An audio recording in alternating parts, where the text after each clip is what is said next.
Hey guys, Andreas here from Allpianos.com, and in today's video we're going to have a look at what I consider to be the best digital piano setup on the market. If you're like me, then you probably hate digital pianos for a number of reasons. First of all, they don't feel like the real thing. You simply don't have the control that you get with an acoustic instrument. Secondly, the sound produced by digital pianos has always been poor. These instruments might sound okay with headphones, but when you connect your instrument to speakers, you'll be disappointed every time. Later on in this review, I will show you my secret hack on how to make any digital piano sound much more alive. This is something I discovered by accident, and I don't think a lot of musicians know about this trick. The third and less important reason why I always hated the electric pianos is that they're usually quite ugly. Alright, let's quickly go over the pros of digital pianos. 1. You can bring your instruments to your gigs. 2. You can adjust volume. And 3. They are affordable. I think that's about it. Now, let's take a look at the instrument, and here it is, my beautiful Kawai VPC1, which stands for Virtual Piano Controller. So what is this? This is actually just a MIDI controller, but what makes this MIDI controller so special, besides the nice and clean design, are the keys. What we have here is actually something like an acoustic instrument with real hammers inside, which makes this instrument feel like the real thing.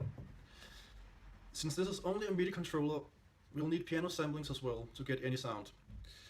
I've tested a lot of different sampling libraries, and the best samplings I've found is without any doubts the Ravencroft samplings by VI Lab. I think they sound amazing. It doesn't really matter if it's for classical music, jazz or pop. If you play soft, hard, bright or mellow stuff, it simply reacts and sounds like a real grand piano, which I will now demonstrate.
That was the piano part.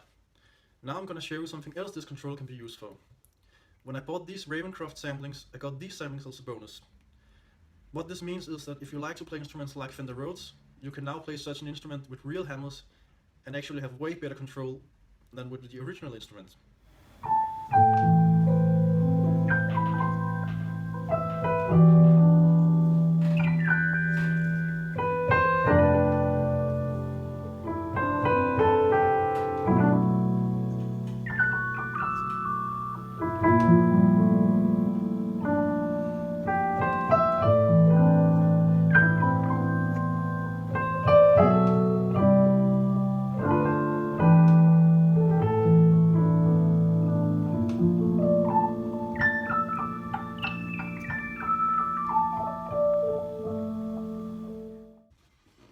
As you can hear, the tone is so rich and detailed that you think you're listening to a high-end grand piano. It sounds amazing with headphones, but it also sounds great on speakers, which I don't think is the case with most stage pianos.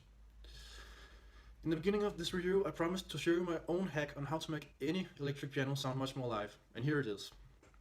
This is my speaker setup. I have a Genelec H030C, and here I have my good old Roland stage amplifier SA1000. Which is what I'm going to use for this trick. I'm not sure if this works, but I believe this is like the wall of sound principle. When you double an instrument or a vocal, you get a much richer sound, like they do in recording studios or in the symphony orchestra.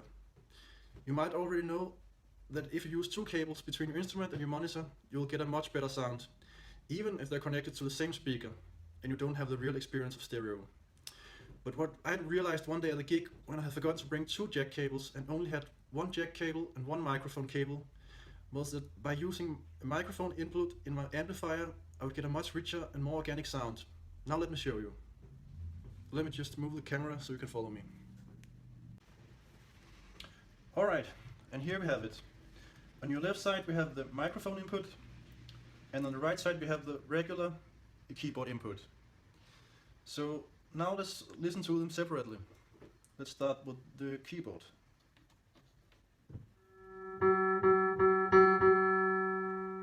And now the microphone. And now we'll try to blend them. So here we have the keyboard, and we'll add the microphone. And perhaps you can hear we have a much more interesting and organic tone. Unlike the demo that was recorded in GarageBand, the sound you hear is now not that great because it's recorded using my iPhone built-in microphone. But I hope you can hear the difference and imagine what it would sound like if you were in the room. And now it's time for the final test. I'm now going to play my favorite piece, which is Gaspard de la Nuit by Ravel. The reason I've chosen this piece is not that it's my favorite piece, but due to the fact that Mr. Ravel wrote this piece with an intention to break the record and write the most difficult piece to play ever. In other words, you need a really high-end grand piano to play this piece properly.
I think I did alright, but I had a hard time repeating the same notes in high tempos, which is a common problem with upright pianos that you don't have with grand pianos. So the conclusion to this test is that this instrument sounds like a grand piano and feels like an upright piano, which is still way better than any other alternatives. So here you have it, a great alternative to an acoustic grand piano that is affordable and will never be outdated. You simply replace the samplings if you find anything better in the future. I hope you enjoyed this video. In the description below you'll find links to the products mentioned, and I'll try to get a discount code for my subscribers and post it in the description as well. If you have any questions, then please leave a comment. Thanks.